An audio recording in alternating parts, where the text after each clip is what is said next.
Hey, it's your girl Soncerae here, and I want to talk about the movie Noah. I don't know if you guys see the trailer, but it's with Russell Crowe and Jennifer Connelly and the dude that played on Silence of the Lambs, Hannibal Lecter. Yeah, that guy. What is it? Anthony Hopkins, I believe is his name. Noah is a story in the Bible, in the book of Genesis, about a man. He was 500 years old, married. I think he had 3 sons. Okay, and something crazy was going on in the world, and it made God angry or whatever, and God flooded the earth because it was getting overpopulated. God supposedly saw how corrupt the world was and decided that he wanted to get rid of it. So he asked Noah to build an ark, a boat, and put 2 of everything on it. 2 of every kind of animal, male and female. So I guess he could repopulate the earth and whatever. God told Noah to put his whole family inside the ark. Noah did it.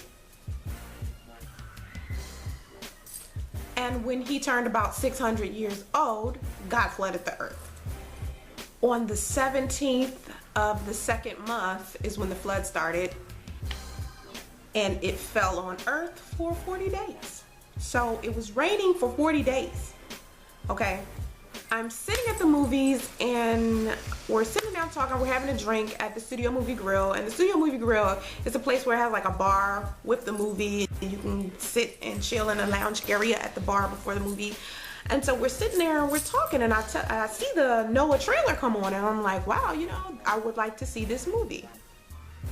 And he said, you like religious movies like that? And I said, no, for some reason I don't, because I'm not Christian. You know, I used to be Christian for a very, very, very long time. I used to be a youth minister, and I'm no longer Christian anymore.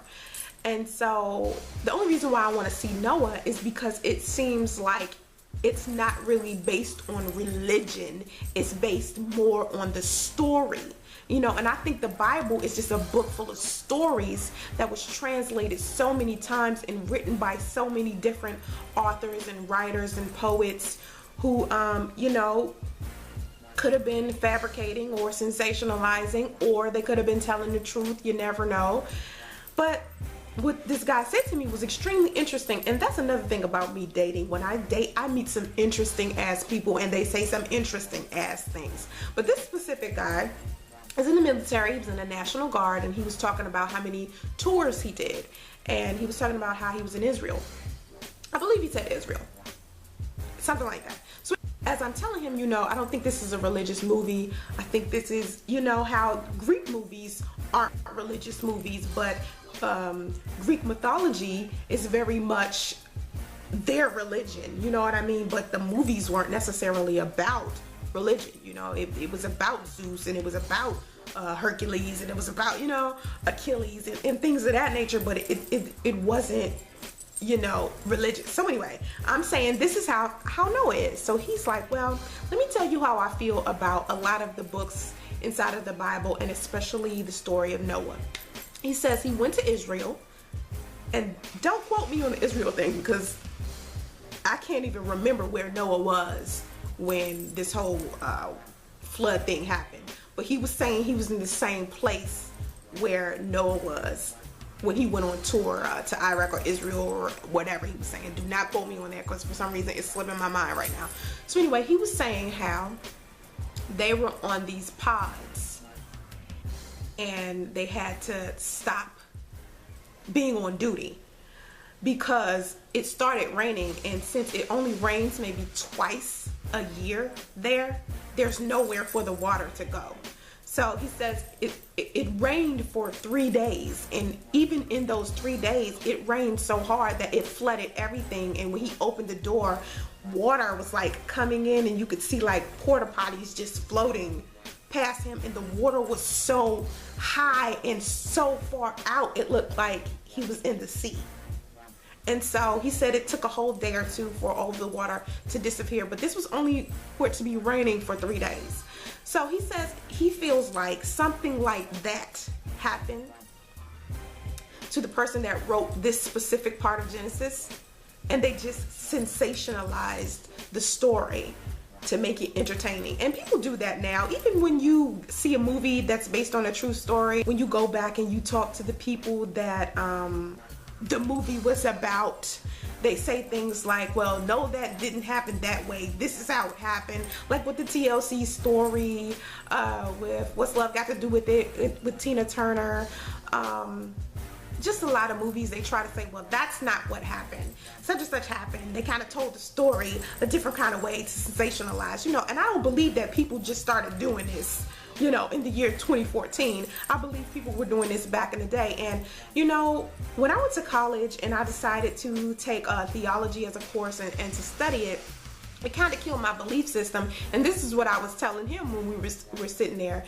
And I said, you know, once you start learning about the different religions and you start to see that everybody's basically telling the same story about this one God, but everyone has a different path or way to get to this God, you don't really have a denomination. You start to lose your denomination. You start to not really decide or want to make a solid choice about which religion is the right religion, because everybody thinks their religion is right. So who is right? You know what I mean? And nobody really knows. And the only thing that you can use to attach to your religion to prove that your religion is the right religion is for you to have belief and for you to have faith. But see, every person was brought up different, so everybody's not going to have an equal amount of faith or equal amount of belief. And belief is an extremely powerful thing because people kill over beliefs. You know, and what you believe affects your life. And I tell people this all of the time because I believe so much in the laws of the universe. So if you believe in Jesus Christ, whatever applies to that, whether it's the 10 Commandments, whatever is inside of the Bible that you follow, those things will affect your life. If you worship Satan, whatever Satan's book is about, those things will apply to your life. If you're part of Mormon, or if you're Muslim and you look at the book of Quran every day, those things will apply to your life because these are your beliefs, and these beliefs create your life. And a belief isn't nothing but a whole bunch of habitual thoughts that you just keep thinking over and over again, and they bring that sort of energy to you. And so I was explaining to him how scientific I was and how scientific I think, and it was amazing that he and I could have this conversation, because you can't really have the religion conversation intellectually with a lot of people, because a lot of people want to be right. A lot of people, you know, want their religion to be right. They need to validify the choices that they have made when it comes to religion. So I don't like to have the religion talk, especially with Christians, because when they start spewing them damn scriptures that they don't even apply to their own life to try to condemn me for whatever it is I'm doing, or try to tell me I'm worshiping false idols because I'm Buddhist, it's really interesting to me. And I just keep trying to explain to people, Buddha is not a deity. You don't worship Buddha. I think people think when they they go into the nail place and they see the big Buddha sitting there, or they go to the Chinese restaurant and they see the big Buddha there, they believe these people are worshiping Buddha. It's not so much of a worshiping thing. He's just a teacher and a way that you want to be, the same way Jesus is. But the only difference between Jesus and Buddha is that Christians worship Jesus. In Buddhism, in regular old Buddhism, they tell you to not have a deity at all. You are your own deity. So it's not that, you know, you're worshiping Buddha. It's you don't believe in God at all. You know, you're kind of atheist with it. You know what I'm saying? But I'm an agnostic Buddhist, meaning I still believe that there is a higher power. I still believe that there is a source that I'm connected to that gives me the power and the strength and the intelligence and the enlightenment that I need on a day-to-day basis. And I believe this is true because I'm telling you, when I wake up in the morning and I meditate in the morning time, and I meditate for my 15 minutes and I clear my mind, empty it out just for 15 minutes, and I focus solely on my breathing, my day is like smooth. If I try to skip meditation, oh my God, my day just goes down the drain, you know. But if I think positively from the beginning about what kind of day I want to have, it's extremely, I'm having a good day, you know. So it was interesting that he had this thought about Noah though, and religion, and you know, it's just slaps me in the face, and it keeps reminding me that, you know, we all come from different places and we all have different beliefs, and there's no possible way that there is one right way to get to God, or if there even is a God, or if this God is supposedly having a gender or having human characteristics such as jealousy and anger like the Bible says. So, you know, explore this and start thinking it through about, what's really going on around you. What's really happening for you? What are you choosing as your reality? What are you choosing to think?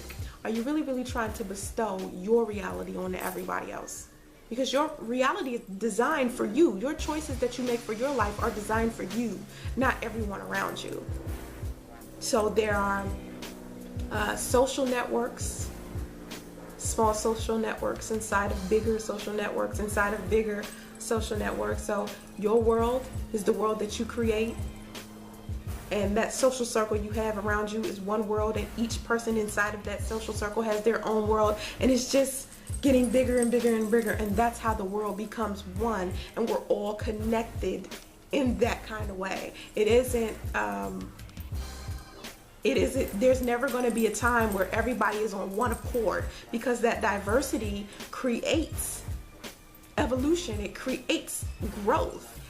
That contrast is important, because the contrast creates more life and creates more ideas and more situations and more experiences for people. And when you try to get rid of that and try to conform everyone to one way of thinking and one way of living, you kill evolution altogether.